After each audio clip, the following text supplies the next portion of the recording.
Bienvenidos nuevamente, superhumanos, a su podcast Infinite Mindset. Les saluda Pipe Ramírez. Te doy un cordial saludo donde estés, en el sitio que estés, a la hora que estés. Aquí con mi socio, compañero y gran amigo Blas Miliani. ¿Cómo estás, hermanito?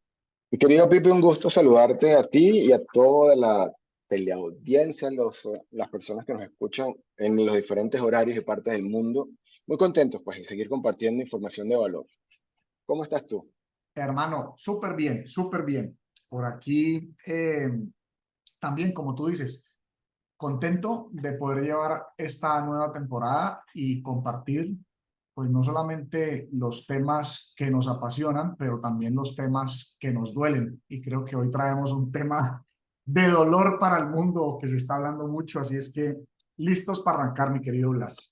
Sí, lo comentábamos hace unos minutos y es una palabra que hoy está de moda y más que de moda es como la protagonista de los sueños de algunos, de las pesadillas de otros, y es la palabra recesión. Cuando Sí. escuchamos a veces esa palabra, a veces nos da miedo, a veces nos da inquietud, insomnio, y muchas veces no entendemos qué es recesión, pero sabemos que es algo que asusta. Entonces creo que hoy podemos aportar bastante desde nuestras ópticas, de nuestra experiencia, en entender, pues compartir nuestro punto de vista de qué es la recesión, qué la origina, ¿sí? ¿Por qué está pasando y por qué particularmente 2023 se perfila como un año de recesión? Tenemos situaciones no comunes, una guerra, estamos saliendo de una pandemia que todavía tiene efectos fuertes y hay también una expresión que está relacionada con la recesión y es la famosa cadena de suministro. Siempre hemos escuchado que pues China es el fabricante mundial y todo viene de China y todo lo que se fabrica es chino, pero hoy día esa ecuación perfecta que hasta hace años funcionaba muy bien, hoy día tiene sus problemas. Entonces, es como entender un poquito este rompecabezas de definiciones y me gustaría empezar, Pipe, para que nuestra audiencia pues conociera de nuestra experiencia y nuestra percepción qué es recesión y por qué 2023 va a ser una fecha, un año importante para sentir los efectos de una recesión. Pues mira, técnicamente se dice recesión cuando por más de 2 trimestres consecutivos hay un decrecimiento en lo que es el Producto Interno Bruto. Y eso pasó el año pasado con Estados Unidos, con Europa, que son ¿Sí? dos de los grandes motores. Sin embargo, se volvió toda una polémica porque cambiaron incluso las definiciones. Entonces, eso es lo que se consideraba técnicamente como recesión, pero el empleo seguía fuerte. Se supone que cuando hay una recesión con esos 2 periodos consecutivos de crecimiento, pues va acompañado de fuertes layouts, de fuertes despedidas masivas, de problemas en el tema del empleo. Entonces, pues esta vez está siendo diferente y si como dicen los expertos, porque aquí nosotros pues no nos consideramos expertos ni estamos dando consejos ni nos pretendemos creer economistas, pero sí somos personas que nos informamos y es un tema que a mí me ha apasionado, o sea, desde el 2000, desde la crisis del 2008, que fue la crisis que me hizo entrar en una bancarrota, pues me apasioné mucho por ese tema, en por lo menos entenderlo. Entonces, cuando buscas entender este tema, o sea, te das cuenta de muchas cosas que suceden en el mundo que a veces Ok. creemos que solamente las cosas suceden en nuestro país. Y dijiste algo buenísimo, o sea, para muchas personas es una celebración, para otros es un pánico escuchar la palabra. Y yo a veces digo, en nuestros países latinoamericanos, especialmente Colombia, yo escuchaba mucho, recesión, en eso estamos estamos desde que tengo uso de razón, pues porque nuestros países batallan con muchas cosas. Pero sí, técnicamente es eso. Y la última vez que se dio una gran crisis importante que terminó en una crisis mundial, pues fue la del 2008 justamente. Fíjate que yo, pues estábamos revisando el tema y el génesis, el origen de esta recesión que ya se dijo que íbamos a vivir y que estamos viviendo en el 2023, ya lo profundizaremos a nivel global, tiene su punto de partida en el 2008, con la famosa crisis inmobiliaria que hubo en esa época, donde em, para acelerar o para frenar la economía, justamente los bancos centrales del mundo utilizan la varita mágica que tú lo has comentado en varias de tus intervenciones y es imprimir dinero.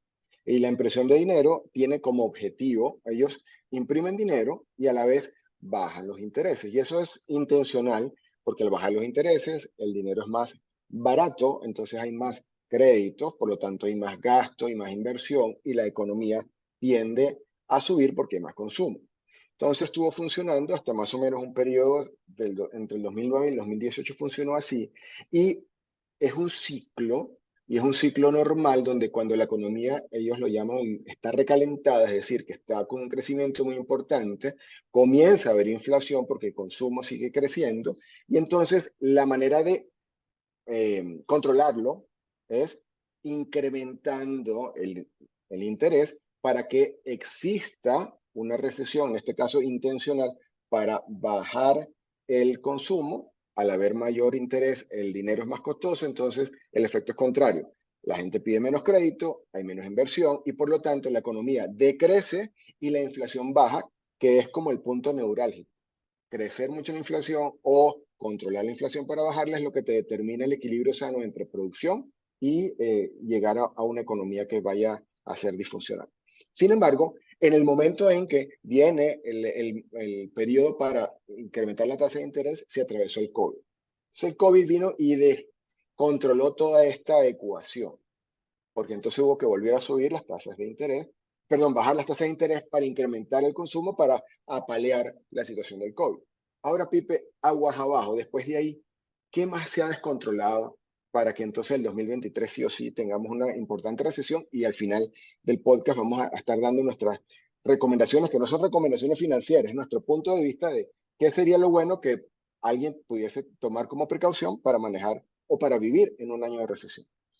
Sí, porque al final una de las palabras que a mí más ruido me causa cuando hablamos de esa recesión es el tema de la inflación, que se empezó a escuchar mucho antes del tema de recesión. Se escuchaba era viene inflación, pues porque la gente igual se va dando cuenta. Sí, Entonces, rescato o traigo ahí puntos que dijiste. Sí, 2008 fue un año entre 2008 y 2010 que se hizo una expansión monetaria muy grande de dinero por primera vez a ese nivel.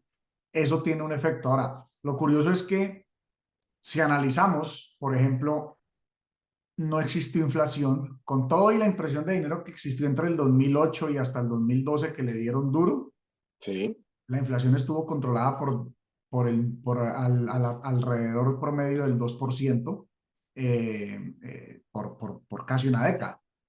¿Y por qué en esta ocasión sí se ha salido de control? Entonces ahí ok, vamos a entrar ya en lo que es esta etapa específica.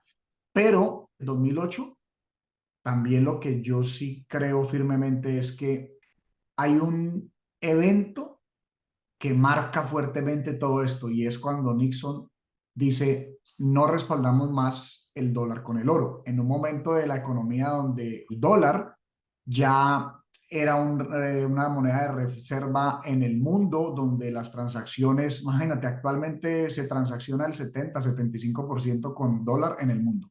Es más ok, del 55% de la moneda reserva del mundo. Entonces, para ese momento ya estaba muy posicionado el dólar y el hecho de quitar, y esto creo que es algo que le puede servir a las personas que estén escuchando esto, es que el tema del dinero duro, como se conoce el oro y algunas otras formas de dinero duro, es que tiene un costo de producirlo. O sea, el tema de que el oro valga más allá de que sea un metal bonito para lucir o que sea un conductor de electricidad, es que como cuesta obtenerlo, pues digamos que en eso se basó la historia de la humanidad, en lo que fuera escaso y difícil de conseguir y me tuviera un costo por yo ok, obtener, pues eso nos servía para canjear y obviamente ligado a un tema de escasez. Digamos, por más de que quisiéramos sacar ya el doble de toneladas que existen en el mundo de oro, pues no es posible porque más o menos es correcto. extraer un 3%. Entonces, ese fenómeno es bien importante Y si lleváramos eso un pedazo más atrás, un único evento que menciono es la creación de los bancos centrales y las reservas federales del mundo, que sobre todo en 1913 centrales existen desde los años 1500 o por ahí, pero la Reserva Federal juega un papel importante. O sea, había un banco central americano, pero la Reserva Federal juega un papel muy importante en ese momento de la creación y coloca unas políticas monetarias, pues de las cuales muchas de ellas difiero cómo funcionan hoy en día, pero bueno, vamos a dejar esos dos puntos y sí tener bien presente este del oro. Entonces, esa parte del 2008, ¿por qué no hay inflación del 2008, 9, 10 al 2019, 20? ¿Por qué la inflación se mantiene controlada y por qué ahora se descontrola? Ok, Y aquí es donde va el tema. Tú mencionaste, pues claro, tienen que echar como un reversón la Reserva Federal porque entra el COVID y realmente en el COVID es que podemos evidenciar lo que es esa ruptura de la cadena de suministros. ¿Por qué? Porque el mundo se para. Y una frase que me encantó, porque muchos de los puntos que estoy mencionando hoy vienen de un libro que en estos días lo colocaba por ahí por Instagram, Sold Out, para el bien, que nos está solamente escuchando, de James Ricard, un ok, economista y un analista de todo este tema macroeconómico muy interesante. Un señor que, pues por su experiencia y por tiempos que ha vivido, él está sobre los 70, entonces digo, la trayectoria que él tiene también de entendimiento de crisis me parece extremadamente importante. Y él tiene una frase donde arranca el libro y me dejó a mí mucho pensando y él dice es, la cadena de suministros no es parte de la economía. ok, La cadena de suministros es la economía la en sí. economía. Y eso me hizo un revuelo porque a veces queremos poner la cadena de suministros como una parte de la economía y realmente si tú te pones a analizar un ejemplo, suena un despertador de tu teléfono y ese teléfono fue fabricado en China o en India y ese teléfono tiene partes de Japón, tiene partes de Alemania, tiene partes de Sur Corea, la propiedad intelectual puede ser americana. O sea, si tú te vas detalle por detalle de cada parte, o sea, un iPhone podrías decir, tienen productos de 46 países, de 3 continentes o 4 continentes. Entonces, es impresionante la sonada de una alarma, o sea, porque si te levantas y te tomas un café y de pronto no, porque no estás en Colombia, sino que estás, no sé, en Arabia Saudita y entonces es un café colombiano. Entonces imagínate la cantidad de procesos fertilizantes de ese café para que el café llegara al empaque. O sea, si te pones a analizar cada cosa, tú dices, no jodas, o sea, esto de la cadena de suministro es una vaina bien compleja que la volvimos súper compleja por un principio importante, por un principio de decir, que sea el mejor costo para el consumidor, en teoría. Entonces, eso viene sucediendo, esa cadena de suministros como la conocemos ahora, viene sucediendo de los años 90 al año 2020. O sea, digamos que esa cadena de suministros, si la llamáramos la 1.0, Ajá. la globalización, pues funcionó perfectamente por 30 años, pero obviamente entra el COVID y crea esa gran disrupción, pues porque se atoran contenedores, o sea, empiezan a suceder una cantidad de fenómenos. O sea, que funcionó tan bien por 30 años que ya muchos entendimos que es que esto viene de China y es fácil enviarlo desde allá. Era lo que manejábamos. Pero al romperse el ciclo con el COVID, entonces, digamos, la razón por la cual no hubo inflación en los años anteriores y sí la comenzó a haber ahorita de manera acelerada era no solamente porque hubo que volver a imprimir en el tiempo de COVID, sino que el tiempo de COVID adicional afectó cadena de suministro y ahí sí empezó a haber escasez y empezó a haber problemas. Bueno, al no haber, valga la redundancia, suministros normales, obviamente hay escasez y había un ejemplo que destacaba y era que la escasez de silicio y el silicio resulta que afecta a los fertilizantes, por lo tanto incrementa los alimentos, pero afecta también la silicona para fabricar ventanas y eso afecta a la construcción, pero también afecta los chips, entonces los carros se hacen más caros y los celulares también. En, digamos entonces que esa mezcla de COVID que evita que haya un incremento en la tasa en las tasas de interés y adicional le sumamos el inconveniente con la cadena de suministro porque se paran los puertos, se paran los aeropuertos, crea entonces esta desestabilización, ese incremento de la inflación y la recesión del 2023, Pipe, sería entonces como una manera no voy a decir desesperada, pero como una manera de buscar impacto para frenar sí o sí esa inflación. Bueno, aquí es donde empiezan a salir las cosas que me dejan frío de ese libro para entrar a responder esa. Pero mira, por ejemplo, aquí yo también estoy mirando notas que tomaba. Ajá, La cadena de suministro está ligada al éxito o falla militar. Entonces, claro, y si te pones a pensar, colocan, por ejemplo, cuando empieza a tener una gran pérdida, digamos, de territorio Hitler, justamente sí, porque su cadena de suministros empieza a fallar para poder abastecer alimentos y para poder abastecer munición y todo esto a sus tropas. Y si te sí, pones a mirar, cuando se logran bien esas transiciones, es un tema que ha existido siempre, o sea, la cadena de suministros tal vez en el pasado fue más importante justamente para tener éxito o fallas militares, porque si tú no tienes cómo abastecerte, pues ahí empiezan a suceder esas cosas. Ahora, llevándolo otra vez aquí, es que hay cosas que me parecen ahí totalmente apasionantes.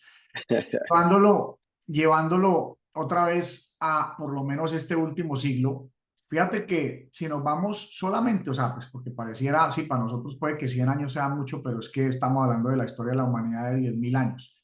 Imagínate que, por ejemplo, Henry Ford tenía granjas, o sea, esto también fue datos muy interesantes de ahí del libro, tenía granjas, tenía minas, o sea, uno pensaría que solamente tenía fábricas. Henry Ford fue el que desarrolló pues por primera vez como lo que fue el ensamble pues en línea, o sea, líneas automatizadas muy rápido. Y lo más impresionante es que él tenía todo. En ese momento no existía la globalización que tenemos hoy en día. Entonces, creo que le llamaba autoabastecimiento, integración vertical, perdón, integración ok, vertical. Y él, por ejemplo, el modelo T, que se produjo por primera vez en el 2000, en 1908, explicaban cómo desde el hierro que salía de la mina en 80 horas, en 81 horas estaba convertido en un vehículo, o sea, pero no era solamente el hierro, o sea, tenía granjas para producir los cueros, para producir absolutamente todo. Entonces, claro, no teníamos la complejidad de globalización que tenemos hoy, ni los barcos, ni los aviones, ni todo eso.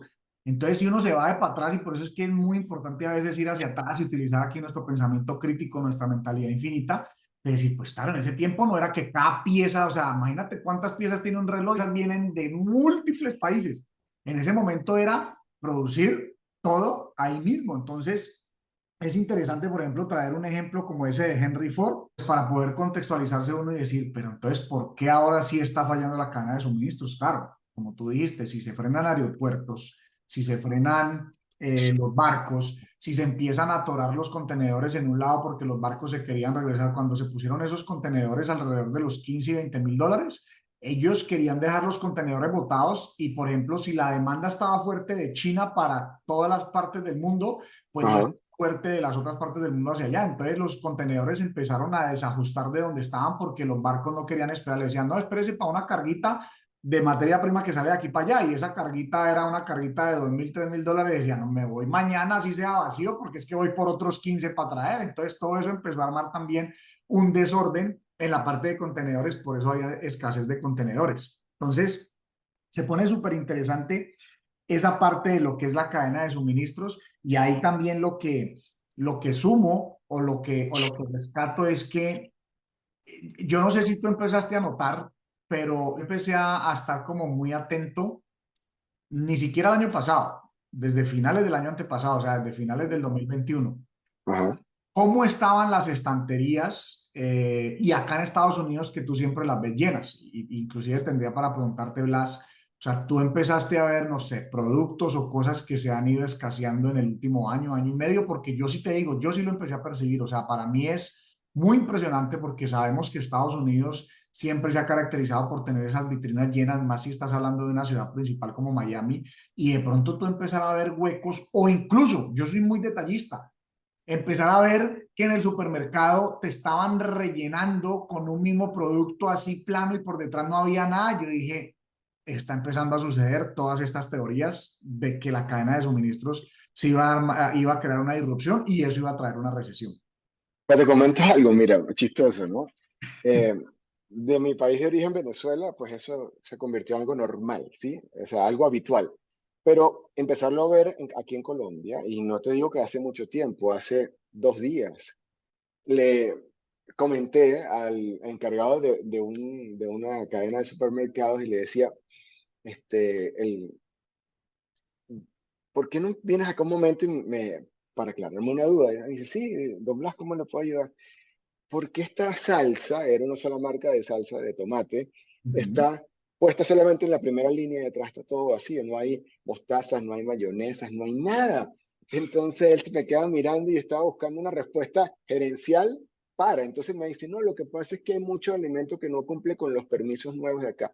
Ah, perfecto, pero eso también pasa con las leches y también pasa con los jamones que están de aquel lado y me dice, no, doble, es que hemos tenido fallas de suministro en estos últimos días. Y sí se está viendo.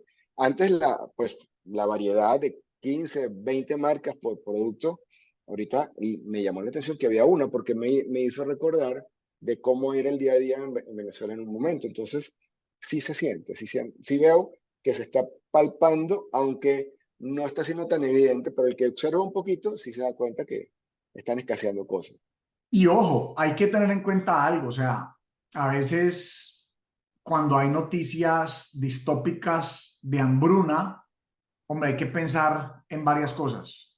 Te puedo asegurar, Blas, que nosotros y la gente que nos está escuchando aquí no va a pasar hambres, porque, o sea, me atrevo a decirlo, que no va a suceder eso, pero sí vamos a empezar a ver esa escasez que de pronto uno se vaya acostumbrando paso a paso, como tú dices, bueno, no hay esta, me llevo la otra, pero obviamente hay una escala. El mundo en las últimas décadas ha superado mucho este tema de hambruna. Ese ha sido uno de los datos que yo hablo inclusive en las conferencias cuando es el tema de Sí, sí, Francia, correcto. de que ha caído drásticamente. Sin embargo, ahora que sigamos entrando aquí en este pedazo de la cadena de suministro, vamos a ver cómo hay países que tienen una dependencia muy grande de Rusia y Ucrania, que obviamente entran a jugar un papel importante. Lo que tú decías del silicio, principalmente como materia prima, es porque Rusia y Ucrania producen una gran cantidad. Entonces, ahora, como dándole redondeando ahí un poco el tema y la idea y lo que empieza a diferir este señor James Rickards de la teoría de que los bancos centrales aceleran y desaceleran la economía, que sí es cierto que les Ok, funcionó muchos años, pero esta vez no les está funcionando, porque por más de que ellos han buscado, imagina, su vida de tasas de interés empezó a inicios del año pasado, y ahí fue donde sí, se les empezó a salir de control el tema de la inflación. O sea, correcto.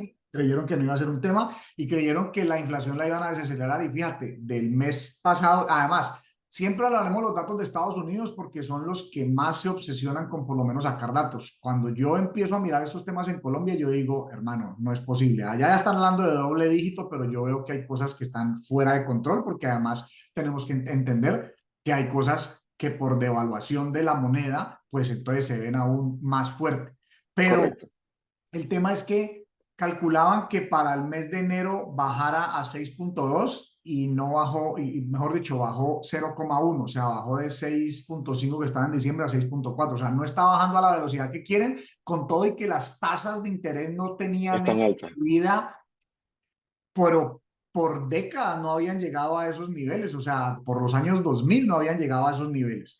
Entonces, es muy impresionante ver cómo ellos creen que les va a seguir funcionando, pero realmente aquí está sucediendo, es un tema de una ruptura de cadena de suministro, que aquí viene el otro dato que es de verdad bien impresionante.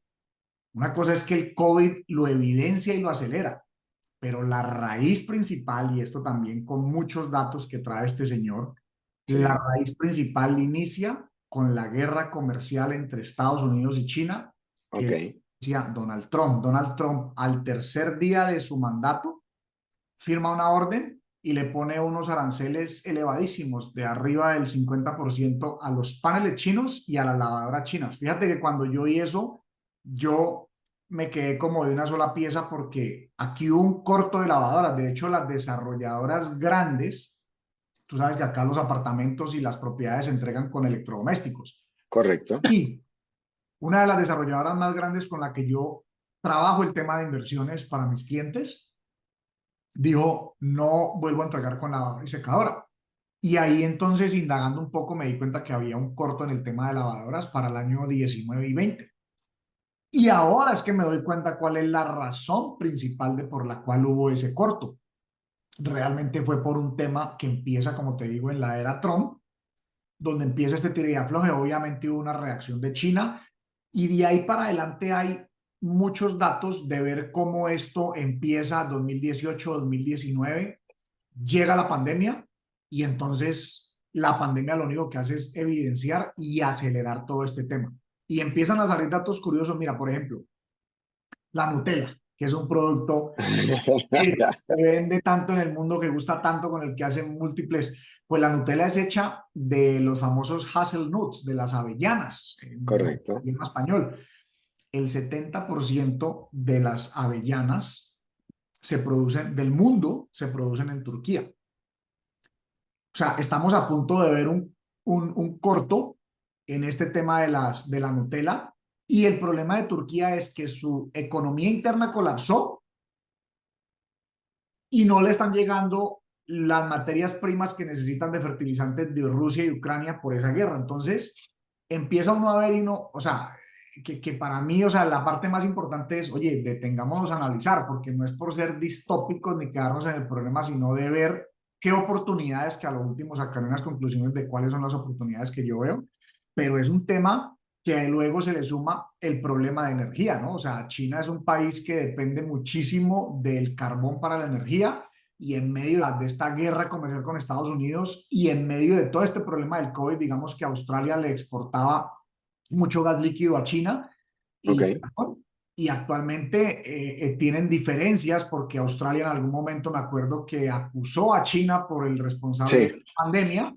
Entonces no les pusieron, les dijeron que no les iban a vender productos, o sea, principalmente para la parte de energía. Entonces luego China les puso sanciones en el vino y otra serie de productos. Pero lo que te digo, lo que se ha vuelto es un tema que yo veo que es geopolítico y geoeconómico, buscando posicionarse en los bloques. Así es que ahora uno diría, ¿y cuál es la razón para la cual no se hayan, decíamos que por ejemplo en los datos del empleo no se ha visto este tema cuando ellos buscan o sea, enfriar la economía, o sea, frenar Sí, el calentamiento? Que fíjate, hoy en día estamos hablando de que de todo el GDP global del mundo, del Producto Interno Bruto, ya el 22% de la economía es digital. Entonces yo eso intuitivamente le decía a la gente, es que no es que el gobierno esté haciendo las cosas muy bien, es que la gente hoy en día tiene opciones. O sea, a ver, ¿cuántas personas en Colombia no trabajan en Uber y cuántas personas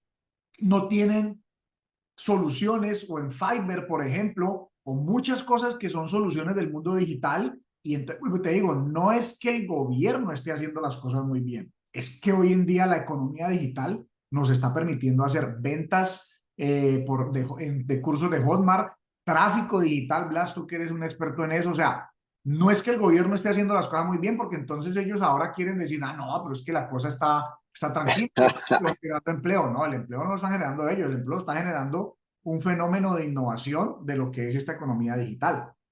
o sea que pudiese ser que el tema, ya para ir como armando digamos, la estructura de lo que estamos conversando, pudiese ser que esa no disminución del empleo obedece a que muchas de esas actividades económicas que generan un beneficio están soportadas en plataforma digital, donde las fronteras no son un límite y por ende no están limitadas por la acción que el gobierno pueda tener con respecto a la tasa de interés de un crédito, sino que yo te vendo un servicio y yo puedo estar en Colombia y mis clientes están en Estados Unidos y no pasa nada, o sea, no afecta en ese tema la inflación.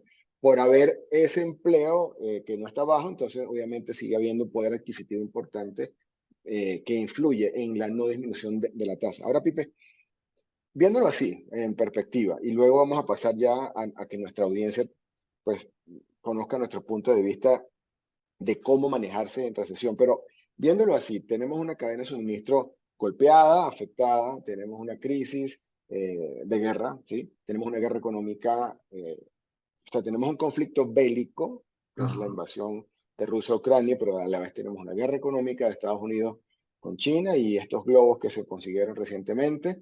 Y estamos como, el mundo está revuelto, ¿sí? Porque también desde China se exportaba a Europa y eso pasaba por una carretera por Rusia y esa carretera no se utiliza por las sanciones, entonces ahora eso es marítimo y eso pues retrasa y encarece todo. Listo, ese es el panorama que tenemos. ¿Qué se visualiza de repente con lo que dice el libro Soldado? ¿Qué, qué se percibe de cómo se van a ir acomodando tanto la cadena de suministro como el tema de inflación en este 2023 y hacia los años que vienen?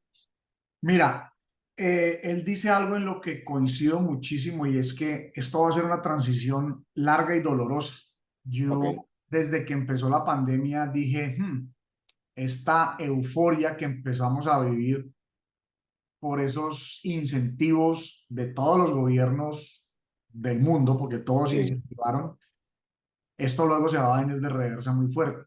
Y luego va a venir la transición dura por varias razones. Ese auge de lo del chat de GPT-3, ¿no? O sea, todo lo de ajá, inteligencia artificial. Ahora en 2023 es que está esto en euforia, todo el mundo hablando del tema y cómo crear contenido con inteligencia artificial, pero esto era algo que estaba haciendo convergencia en 2020. Nosotros hemos hablado mucho de ese tema de la convergencia de las tecnologías y era evidente que iba a venir ese estallido. Entonces, lo menciono porque vienen cambios drásticos. No solamente son los cambios de la economía, por cómo se están dando las cosas, por la guerra comercial, por la guerra entre Ucrania y Rusia, que causa una mayor disrupción en el tema energético y en el tema de materias primas. Ellos son grandes proveedores sumados los dos del mundo de trigo y de muchas materias primas muy importantes. Entonces, China y Estados Unidos, que son las dos mayores economías del mundo, están ujú, buscando armar cada uno su bloque. China pues para allá para el lado del oriente y Estados Unidos acá en el occidente. Entonces yo veo oportunidades, yo no voy a clavar en la parte horrible o qué no puedo hacer, sino que yo veo grandes oportunidades en esa reacomodación de la cadena de suministros. ok, Estados Unidos tiene una economía muy grande, inclusive bastante por arriba todavía en trillones de dólares, arriba del segundo país que es China. Eso no, o sea, por más recesión que haya, no va a dejar de existir un consumo. Entonces ahí veo grandes oportunidades y en eso, por ejemplo, México se ha posicionado mucho porque México venía tecnificándose. México, digamos, no le podía llegar, darle la talla a China, pero México hoy en día está muy posicionado y hay muchas plantas que estaban en China que se han ido trasladando hacia México y esa es una ok, de las razones por las cuales la moneda de México no solamente es la única que no se devaluó del mundo ante el dólar, sino que se revaluó. ok, Entonces, ahí hay grandes oportunidades y pues en México está sucediendo. Colombia creo que es un sitio que tenemos mucha innovación. Hay muchos países latinoamericanos que tienen una gran oportunidad en hacerse socio comercial y exportarle a Estados Unidos productos. Cuando la gente dice, no, que ya entonces Estados Unidos va a dejar de ser la potencia del mundo, pues yo eso lo pongo en duda y además, si dejara de serlo, la tercera economía más grande es la de Inglaterra, o está por ok, ahí, y Inglaterra dejó de ser la potencia número ciento y pico de años o 100 años. ¿Y qué? ¿Acaso es que han dejado de consumir? Una cosa es que tengan ahora problemas, pero ¿cuántos años siguió siendo una nación totalmente abundante y comprando cosas del mundo? Entonces, lo que quiero decir con eso es, por más la que la Agenda 2030 y que quién va a ser la nueva potencia y todo eso, Estados Unidos va a seguir consumiendo mucho. Entonces, nosotros, latinoamericanos, pues debemos buscar una ventaja competitiva en qué le vendo a este país que me lo pagan en dólares, que además me beneficia porque nuestras monedas se devalúan y se devalúan y se devalúan. O sea, si Estados Unidos tiene problemas, pues nosotros tenemos problemas aún mayores por la devaluación y por la inflación que se va yendo más alta. ok. Entonces, creo que ahí hay una ventana de oportunidad muy, muy interesante, mi querido Blas.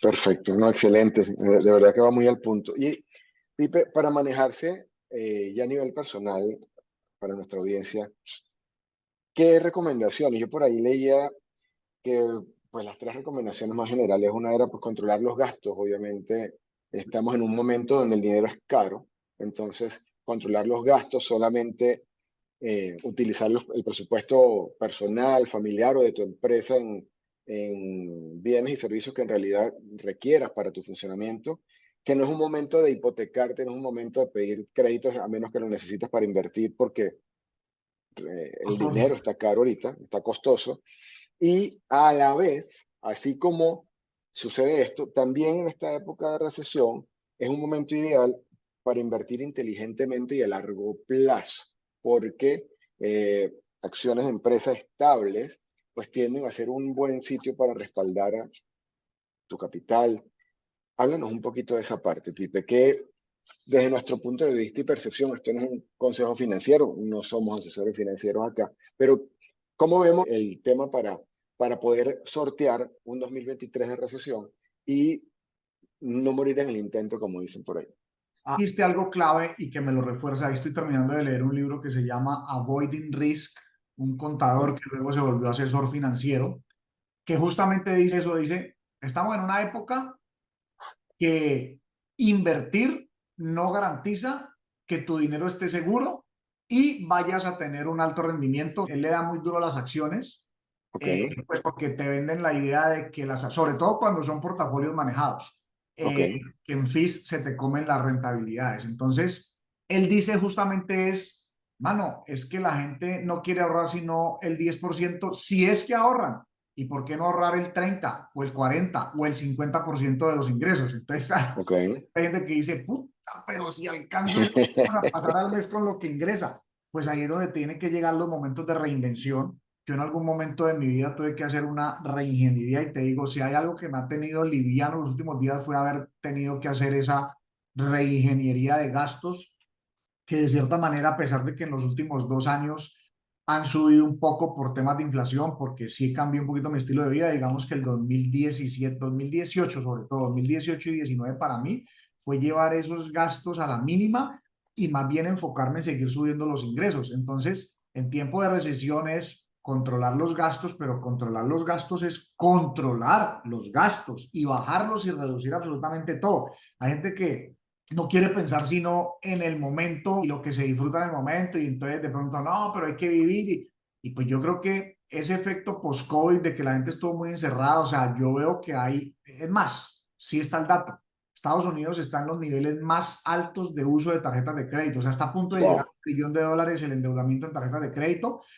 cifra récord, y eso no está bien, porque sí está bien de pronto pensar, no, uy, vea hermano, que es que llegó la pandemia y entonces mire, la gente se muere y entonces hay que disfrutar, sí, pero tampoco podemos irnos al otro extremo y entonces no capitalizar dinero, porque en este momento creo que tener efectivo vale mucho dinero, porque yo creo que la parte más fea todavía de la caída del mercado accionario, de commodities, de cripto, de cualquier tipo de vehículo de inversión, propiedades, todavía no ha corregido lo que va a tener que corregir. ¿Ok?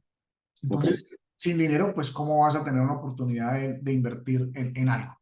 Entonces, sí creo que el problema empieza por controlar los gastos, por hacer un plan donde te permita, obviamente, elevar los ingresos y controlar los gastos, o sea, bajarlos, las dos cosas, que suba lo uno y que baje lo otro. Creo que es una de las formas que más puedes blindarte ante una recesión, y encontrar luego oportunidades, pues porque todas las recesiones también tienen un piso y luego seguramente vamos a ir a una euforia, pues saber manejarte en esos momentos, porque pues eso es lo que Pipe Ramírez cree, considera, y leyendo de muchos genios de todos estos temas. O sea que resumiendo un poco lo que hemos hablado de este podcast, mi querido Pipe, hablamos primero del origen de lo que pensamos que puede haber sido el origen de esta recesión que estamos viviendo y es pues, su génesis en el 2008, en esa crisis con la disminución de intereses y la impresión de dinero adicional para sobreponer la economía mundial a esa crisis. El ciclo natural se rompe cuando viene el tema de la pandemia, obviamente, pero más allá de la pandemia per se, es el efecto de la cadena de suministros. Una cadena de suministros que funcionó de manera importante y algunos dirían que perfecta por 30 años, pero que al romperse, obviamente, genera escasez en elementos importantes que afectan desde la alimentación, la salud, la movilidad, el transporte, los carros, etcétera, todo lo que significa la vida diaria. Y en este momento estamos en un reacomodo general mundial que va a buscar una nueva realidad y que el control que hasta hace unos años venían teniendo los bancos centrales de que sube y baja la tasa de interés y es como el acelerador o el desacelerador de la economía mundial, hoy tiene un efecto disruptivo y es que mucha del soporte financiero de mucha gente, nombraste un dato que me interesó, el 22% es economía digital. Y al ser digital rompe fronteras e incluso rompe los controles tradicionales de los bancos centrales. Sin embargo, dijiste un dato que me parece sumamente importante y es que México y en general los países latinos tienen una oportunidad de oro. México la está concretando porque varias fábricas o muchas fábricas chinas están o ya están establecidas en México y México pasa a ser ese nuevo suplidor de Estados Unidos que le pagan en dólares. Y un dato importante, me gustaría que lo anotara nuestra audiencia, es que el peso mexicano fue una de las monedas que, lejos de devaluarse, se revaluó frente al dólar, comportamiento contrario al de la mayoría de todas las monedas latinas. Resto del Y mundo. que las tres recomendaciones, dentro de las más importantes, para que el presupuesto personal y de tu empresa, sobre todo el personal, el familiar, no se vea fuertemente afectado en este proceso, es controla en una disciplina fiscal personal férrea, o sea, controla tus gastos, solamente de verdad eroga lo que necesitas y es un mal momento para hipotecarte, o sea, para pedir crédito, para endeudarte a menos que sea lo que llaman la deuda positiva, que sea para producir. Y en este proceso pueden aparecer inversiones inteligentes, que dijiste algo que también mi hermano lo repite, y es que si no tienes el efectivo en la mano ante las oportunidades de compra, pues no vas a poder comprar. Así de sencillo. Fueron lo suficientemente atentos y curiosos, decíamos, bueno, pero ¿por qué si también se imprimió mucho dinero en el 2008, se tuvo la inflación controlada, por qué ahora? Entonces, sí, la respuesta es la cadena de suministros, correcto, pero aquí va un tema importante de entender más allá de la razón, porque ya estamos sabiendo que la inflación se está dando por el tema de la ruptura de la cadena de suministros, pero este dato sí que también a mí me dejó frío. Ok, Resulta que la Reserva Federal cataloga el dinero como en tres diferentes tipos, M0, M1 y M2. ok, Resulta que M0 es lo que hace de impresión la Reserva Federal o los bancos centrales de nuestros países. Eso debe tener un comparativo igual. ok, Entonces, aquí va el punto. Se imprimió mucho dinero en el 2008, 2009, 2010 y ahora también, y por qué antes había inflación y por qué no. Pero el M1 y M2 son dineros que crean los bancos. Este es otro dato que de pronto le interesa a la gente. Tú pones 1 millón de pesos en el banco, 1 millón de dólares en el banco y el banco puede prestar millones de pesos o 9 millones de dólares. O sea, por cada que tú pones, ellos pueden prestar 9 y eso es dinero que se crea. No que lo creen para ellos, obviamente lo tienen que asentar en el libro de la Reserva Federal, pero aquí es lo que te digo. La diferencia es que ahora no solamente sucedió esa impresión de dinero y es importante entender cómo sucede esa impresión de dinero, sino que sumado a eso fue ese tema de la ruptura de la cadena de suministros. ¿Por qué detallo eso? Porque la gente uno le dice, oye, ¿por qué está pasando esta recesión? Uno le pregunta, ¿por qué está pasando esta recesión? ¿Por qué hay inflación? Porque es que los gringos están imprimiendo dólares a los pendejos, pero esa no es la razón porque vuelvo y repito, ya tuvimos una gran impresión de dinero en 2008 y la inflación estuvo controlada al 2% anual, o sea, a lo que ellos quieren llegar. Ahora tenemos un problema gravísimo que es China buscar desacoplarse del occidente y Rusia, que para mí eso es obviamente parte de todo el plan como está funcionando Rusia en la guerra con Ucrania, o sea, retomando parte del territorio ucraniano que siempre lo consideraron ruso, pues obviamente altera todo este tema energético y de materias primas. Entonces, pues como tú dijiste, si es un momento de ajustar y apretar la correa con el tema de los gastos, aumentar los ingresos y la economía digital, nosotros siempre lo diremos, son oportunidades. Economía digital hay demasiadas cosas, o sea, por donde se puede explorar. Y el tema de exportaciones hacia los Estados Unidos, o sea, hacia un sitio donde te paguen en dólares, una potencia como Estados Unidos, pues me parece un campo de explorar bien interesante. excelente, mi querido Pipe. Yo creo que hoy compartimos información de mucho valor, tanto a nivel global, a nivel histórico y a nivel personal y concreto de cómo hacer para que tu presupuesto pase el 2023 de la mejor manera. Entonces, mi querido Pipe, de verdad un gusto este podcast tan valioso y el cual vamos a compartir por todos los medios que lo hacemos, por YouTube y por todas las plataformas de podcast. Y bueno, vamos a saludar a nuestra audiencia y a invitarlos a que estén pendientes de nuestro próximo podcast, un próximo episodio, donde siempre estamos buscando un tema que sea de impacto, que sea de valor y que le sume en diferentes aspectos a todas las personas que tienen la confianza de escucharnos y de valorar lo que les compartimos en cada una de estos espacios comunicacionales. Mi querido Blas, un honor, un placer compartir aquí contigo. Los invitamos a que se suscriban, a que le den un comentario, un like. Y pues, hermano, un saludo a toda la audiencia. Gracias, Blas, por esta compañía, por esta charla. Y recuerden que en este canal vamos de extraordinarios a ¡Ah, super. superhumano! Nos vemos, mi querido Pipe. Saludos. Nos vemos, amigos.